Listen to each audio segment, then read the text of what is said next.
Hi, everybody. I have no idea if anybody's even watching these, but at some point, I'm sure the person who is meant to hear it will hear it. Um, I am going to be very honest with you tonight. This has been a difficult week. I know last week I talked a lot about the different mental health illnesses and stuff like that, but something that everyone can relate to is hormones. And they suck. It just is ridiculous, really. They should just work how they're supposed to work, and we shouldn't have to worry about it. But that's not how it goes.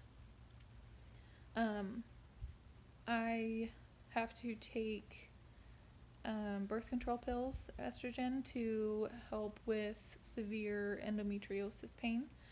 Um, if you don't know what that is, endometriosis is where the uterine cells grow outside of the uterus and attach to all different kinds of other places that they're not supposed to be. And for me, it's extremely painful. Um, so when I have like my regular weeks of the pills and then you have the week off for a cycle, and it's just, it wreaks havoc on the body, really.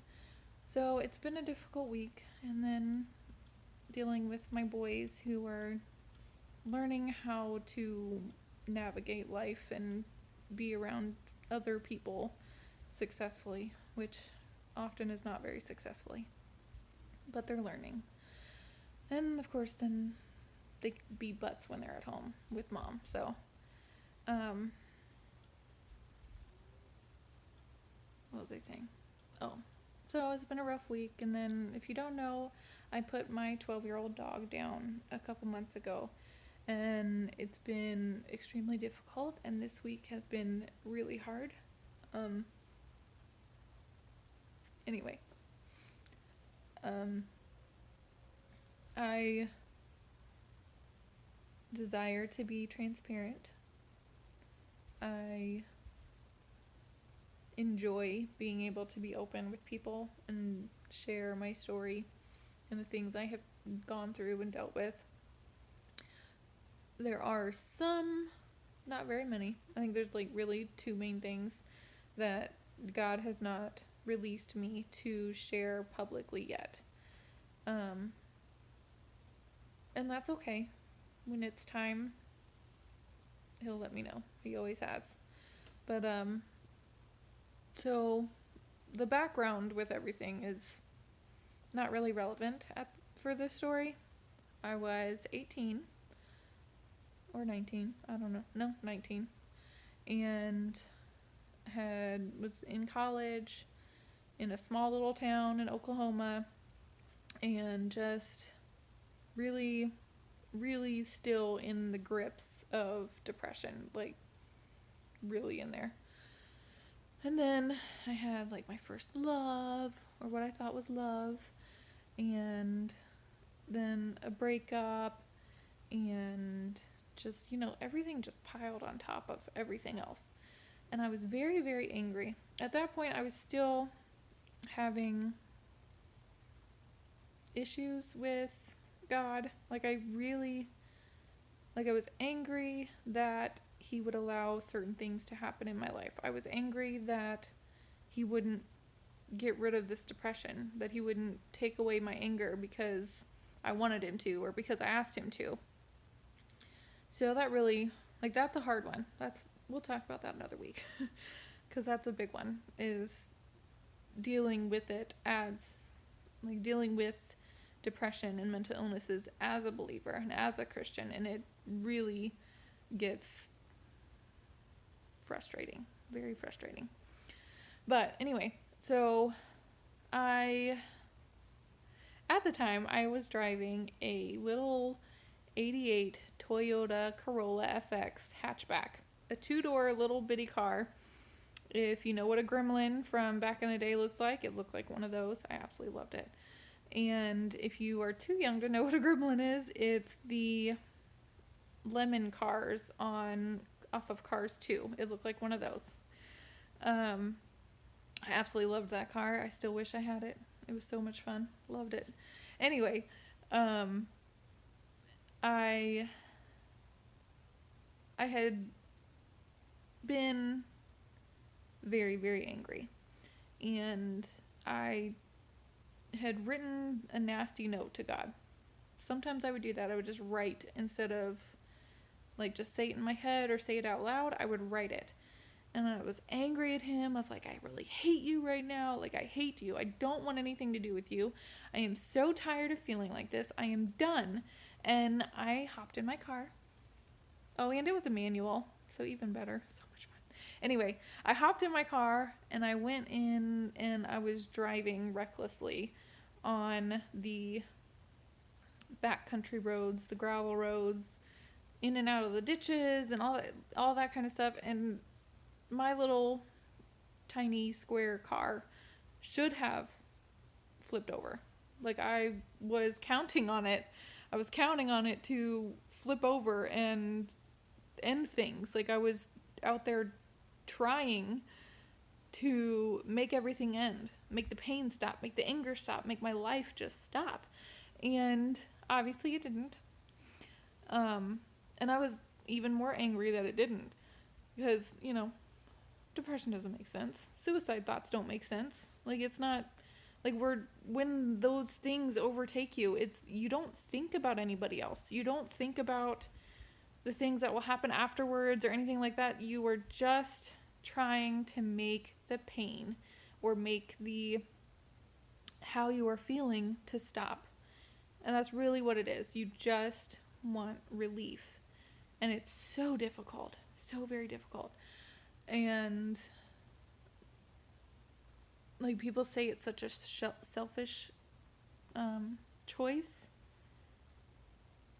and it's a desperate choice. Like, it's out of pure desperation. Anyway, so when it didn't work, I don't even know how long I was out there driving. I went back to my dorm room. My dorm mate was not there. My roommate wasn't there. And I was still screaming and yelling and everything else. And I grabbed this Bible. I can't even tell you how long I've had this thing. But I grabbed this one and I threw it against the wall.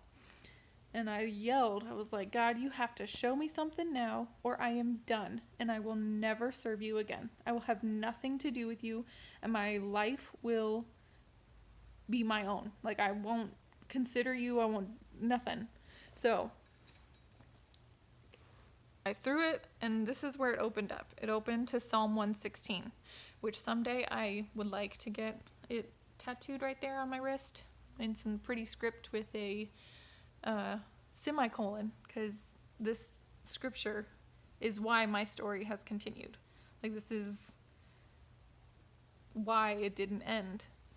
So I'll read you the part that is what I read back all those years ago. I love the Lord, for he heard my voice. He heard my cry for mercy. Because he turned his ear to me, I will call on him as long as I live. The cords of death entangled me. The anguish of the grave came upon me. I was overcome by trouble and sorrow. That was just like God going, hello, I'm right here. I hear you. I see you. I see what you're trying to do or tried to do. Like, I'm right here. I'm listening. I'm wanting you. I'm wanting to wrap you in my arms, in my comfort. And then verse 4 says, Then I called on the name of the Lord. O Lord, save me. The Lord is gracious and righteous. Our God is full of compassion. The Lord protects the simple-hearted. When I was in great need, he saved me. Be at rest once more, O my soul, for the Lord has been good to you. For you, O Lord, have delivered my soul from death, my eyes from tears, my feet from stumbling, that I may walk before the Lord in the land of the living. I believed, therefore I said, I am greatly afflicted. And in my dismay I said, all men are liars. And I stopped reading right there because that part made me laugh, because I was like, just had that breakup with the boyfriend and everything. And it was very relevant. And it really just, like, I think if I remember right, I started laughing at that point. I'm like, okay, Lord, I hear you. I'm good. Which, I mean, at that moment, I wasn't suicidal, but I wasn't good. But life got better. I hadn't had medications or counseling or anything like that. And growing up in a Christian home, sometimes those are frowned upon. I did go to counseling as a young kid, but it was not as beneficial as it could have been. But this chapter, or Psalm 116, 1 through 11, I can't hardly see it, 11, is the portion that saved my life, that kept me from turning my back on God completely, from who knows what I would have gotten myself into. Life wasn't perfect after that. It was still hard. And for a super long time, I didn't understand why God wouldn't just fix me. Like, just make me better. And a lot of that, like, as I've gone through my journey and understood more and more and searched for God more and more, I have understood that just because he's not choosing to fix you like that doesn't mean he isn't going to, or he doesn't have the means for you. I was a big chicken when it came to going to the doctor to get medication. I'm not sure why, but I was. Like, I kept pushing it off.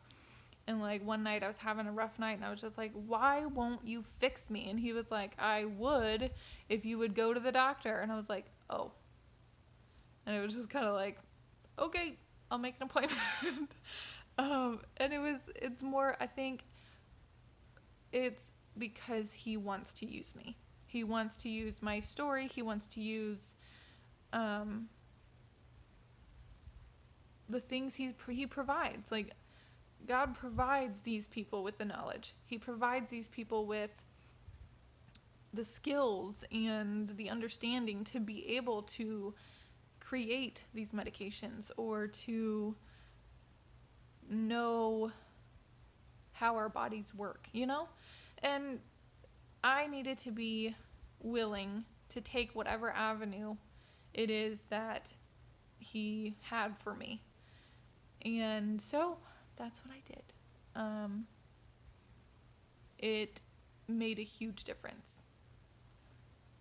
I'll talk about that on another week, but this scripture is the most important for me. And it's one that I never get tired of. It doesn't matter what you're dealing with or what point in life you're at, it's relevant. Because at some point we all feel lonely.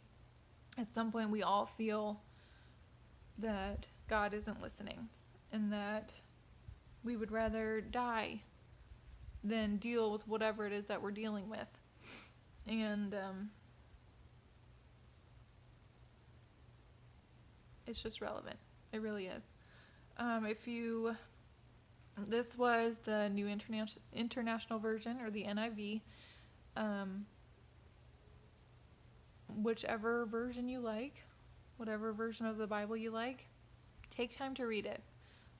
Bookmark it. Use a crayon. If you don't have highlighters, use a crayon and highlight it, because at some point you'll need it. It's not just for those of us who struggle with mental health. It's for everyone, and it's for every walk of life, every avenue that we're in, every chapter we're in. It's relevant. So remember that God is always listening, even when it feels like our prayers hit the ceiling and bounce back. Like, it's frustrating, I know, but Even when it feels like he's not, he is. And we have proof right here that he does. Or that he is listening, always. So, yeah, that's my suicide attempt story and my redeeming grace, I guess. If you are struggling, find that outlet. And I don't mean a destructive outlet. Like, don't be doing silly things or hurting yourself or others or whatever. Like, find a healthy outlet. Find someone to talk to. You can always message me, leave me a message, comment, whatever. But remember that you're not alone. Last time I posted, I put the suicide hotline number. Now they even do chatting, so you don't even have to actually physically talk to someone. You can just type, and that's so important. Be brave, be fierce for yourself. Do it for you, because it's so important to not feel dark and not feel like there's a constant cloud over you. It's very much worth the effort of finding what medications or counseling or therapies or whatever works for you. So that's it for today. I'm not sure what I'm sharing next week yet, but I've got a week of praying and listening to do. Have a good night, everybody.